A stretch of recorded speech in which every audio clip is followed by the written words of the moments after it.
আসসালামু আলাইকুম। বাবার বাড়ির প্রথম ব্লগ আপনাদের সাথে শেয়ার করছি। জানি না আপনাদের কাছে আমার বাবার বাড়িটা কেমন লাগবে বা ওখানকার ব্লগগুলো আপনাদের কাছে কেমন লাগবে।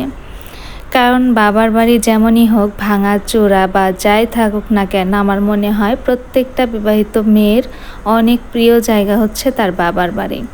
কারণ দেখবেন যেখানেই যায় না কেন বাবার বাড়ির মতো কোথাও শান্তি পায় না। তো যাই হোক, আজকে বাবার বাড়িতে যে টুকটাক কাজ করেছি তো সেখান থেকে একটা ব্লগ সাজিয়েছি। আশা করছি কাছে দূরে, দেশ এবং দেশের বাইরে যে যেখান থেকে আমার ব্লগ ভিডিওটা দেখছেন বা দেখবেন সবাই ভালো আছেন। আলহামদুলিল্লাহ, পরিবার নিয়ে আমিও বেশ ভালো আছি। আর এখন তো আরেকটু বেশি ভালো আছি, কারণ সবাইকে নিয়ে বাবার বাড়িতে মায়ের কাছে আছি। তো সবাই দোয়া করবেন আমাদের জন্য, আমাদের দিনগুলো যেন অনেক বেশি ভালো কাটে। ভিডিও করব এরকম কোনো ইচ্ছা ছিল না, কারণ আমার ফোনে যেহেতু নেটটা পাচ্ছে না, তো এই কারণে ভিডিও করে আর কি করব এটাই ভাবছিলাম। তো যে ভিডিওটা আগে করা ছিল আপনাদের সাথে অলরেডি শেয়ার করে ফেলেছি। তা আমি এখনও জানি না আসলে আপনারা ওখানে কয়জন দেখেছেন বা কমেন্ট করেছেন কি এখন পর্যন্ত কিন্তু আমি দেখার সময়ও পাই নাই। আর আমার হচ্ছে ফোনে আমি যে কিনে এমবিটা ইউজ করছি ওইটা হচ্ছে না, মানে নেট দেখতে পারছি না। তো এই কারণে আর কি কারোর সাথে কানেক্ট থাকতে পারছি না, কারো ভিডিও দেখতেও পারছি না, বা আমার ভিডিও আপনারা কজন দেখেছেন কমেন্টের অ্যান্সার করা কোনো কিছুই করতে পারছি না।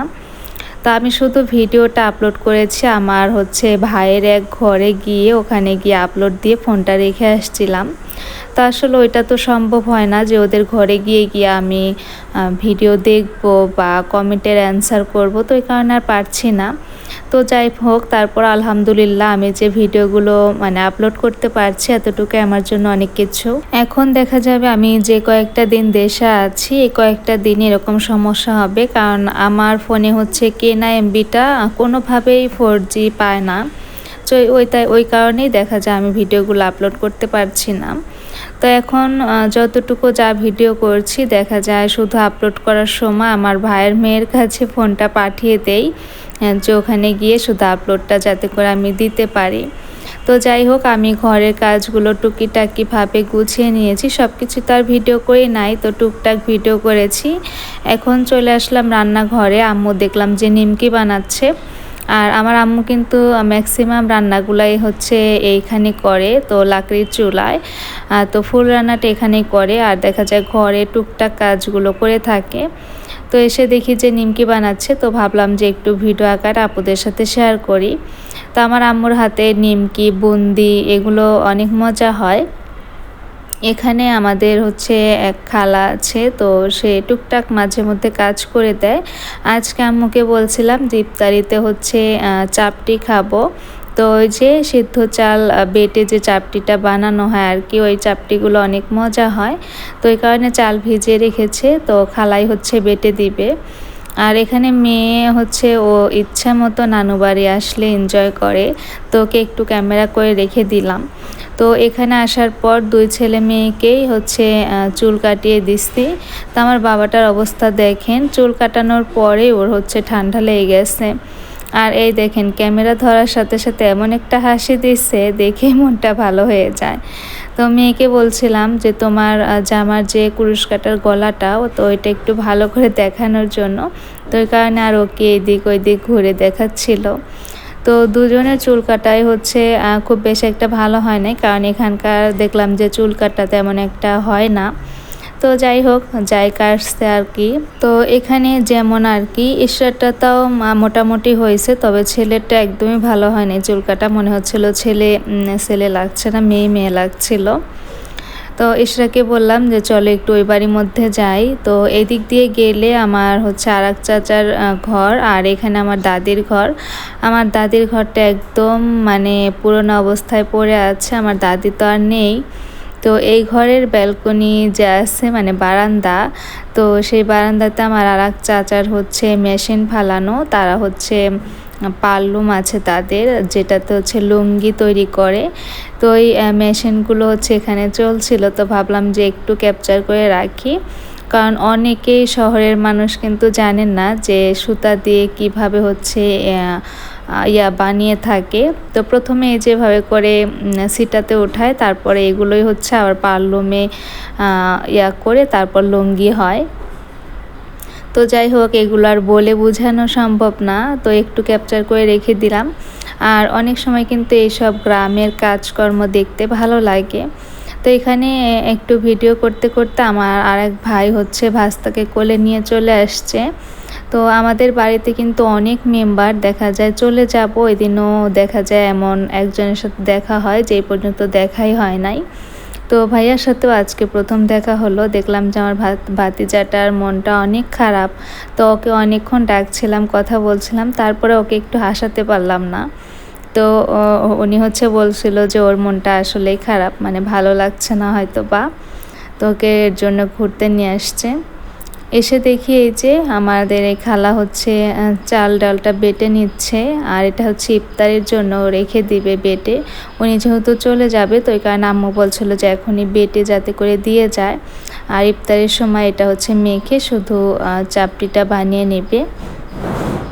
তো এই যে এখানে আম্মুর সবগুলো নিমকি ভাজা শেষ, এই কয়টা উঠালেই হচ্ছে, আর কয়েকটা আছে হয়তো ওইটা দিয়ে দিলে শেষ হয়ে যাবে। মায়ের বাড়ি আসলে তো আসলে মহা আনন্দে থাকি, কোনো কাজকর্ম থাকে না, শুধু ঘুরি ফিরি আর খাই দাই। তবে এখন তো রোজার মধ্যে দেখা যায় খাওয়া দাওয়াটা তেমন একটা থাকে না। আর আমার মেয়ের তো কতগুলা ফ্রেন্ড, সেটার তো অভাব নেই, কারণ আমার অনেকগুলো ভাস্তা ভাতিজি, কারণ অভাব নেই। ওই যে সবার সাথে খেলছিল। আমি যখন ক্যামেরা ধরেছি ওদের দিকে, ওরা অনেক বেশি লজ্জা পাচ্ছিল, কারণ ওরা তো এরকমভাবে ক্যামেরার সামনে এসে অভ্যস্ত না। তো সবাই ওদেরকে দেখে মাশাল্লাহ বলে দিবেন, আমার ভাতিজেরা কিন্তু অনেক বেশি কিউট।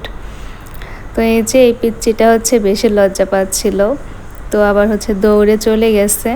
তো আরিশকে একটু কোলে নিয়েছে, তো একটু ছিল, তো বললাম যে ওকে হচ্ছে সামনে এনো না, দেখতে খারাপ লাগবে। তো আমার মেয়ে কিন্তু ওর নানু বাসায় এসে অনেক বেশি এনজয় করে। তার আর একটা কারণ হচ্ছে ওদের জন্য, কারণ ওর সমবয়সী ওর মামাতো ভাই বোন অনেকগুলো আছে। এখন অনেকটা টাইম পরে চলে আসলাম হচ্ছে আরিশের জন্য একটু খাবার রান্না করে নিচ্ছি, ওকে খাওয়াবো। ওকে তো এমনিতে একদমই খাওয়াতে পারি না, তো ভাবলাম যে একটু খাবার করে নেই, ওকে হচ্ছে জোর করে খাইয়ে দিব। আর এই যে এই ভিডিওটুকু, এটা হচ্ছে একদম ইফতারের আগে হচ্ছে শরবতটা রেডি করে রাখছে। আজকে তরমুজের জুস করেছি, তো তখন মনে হলো যে একটু একটু করে ভিডিও করে রাখি, না হলে আপনাদের সাথে কি শেয়ার করব। তো তখন থেকে আবার ক্যামেরাটা অন করেছিলাম আর কি। অনেকেই আপুরা হয়তো বা জানতে চাইবেন যে আমার বাবার বাড়িটা কোথায়। তো আমি হচ্ছে সিরাজগঞ্জের মেয়ে, তো আমার বাবার বাড়ি কিন্তু সিরাজগঞ্জে। তো এখানে সবার জন্য বলে দিলাম। আমি যেহেতু কোনো আপুদের কমেন্ট পড়তেও পারছি না, অ্যান্সারও করতে পারছি না, আমি জানিও না আপুদের কি টাইপের কমেন্ট আসছে। তো ইনশাল্লাহ আল্লাহ বাঁচিয়ে রাখলে বাসায় গেলে আবার সব কিছু ঠিকঠাক হয়ে যাবে। তো এতটুকুই শুক্রিয়া বা আলহামদুলিল্লাহ যে আমি ভিডিওগুলো আপনাদের সাথে অন্তত শেয়ার করতে পারছি, কারণ একটা চ্যানেল কিন্তু গ্রো করতে বা চালাতে গেলে অনেক বেশি কষ্ট করতে হয়। আর সেখান থেকে যদি আমি এখন ভিডিও না দিতে পারি, এতে করে দেখা যাবে আমার চ্যানেলটা অনেক বেশি ডাউন হয়ে যাবে, আর এটা কিন্তু আমার জন্য অনেক বেশি দুঃখজনক। তো এই জন্যই এতটুকুই যে পারছি, তো এটাই আমার কাছে অনেক বেশি এখন। তো যাই হোক, এখানে আমি তরমুজটা হচ্ছে জুস করে একটু ছেঁকে নিচ্ছি, কারণ এর মধ্যে হচ্ছে আমি সবগুলো বিচি বের করতে পারি নাই, তো এই কারণে একটু ছাঁকনি দিয়ে ছেঁকে নিলাম। তার মধ্যে দেখলাম যে খুব বেশি একটা বিচি ছিল না। আমি হচ্ছে বরফ অবস্থায় 2-1টা করে বিচি খুলে নিয়ে তারপর জুসটা করে নিলাম। তো এইগুলো এখনই আমি ধুয়ে রেখে দিব। জুসটা ঢেলে রেখে তারপরে এই যে আবার রান্নাঘরে চলে আসলাম। আম্মু হচ্ছে একদিকে চাপটি ভেজে নিচ্ছে, তো আমার হচ্ছে চাচির প্লেট ছিল, তো ওইটার মধ্যে আমি আজকের ইফতার যা ছিল সেগুলো একটু দিয়ে আসছি। আর আজকে বিদায় নিব। সবাই ভালো থাকবেন, আমাদের জন্য দোয়া করবেন। আসসালামু আলাইকুম সবাইকে, আল্লাহ হাফিজ।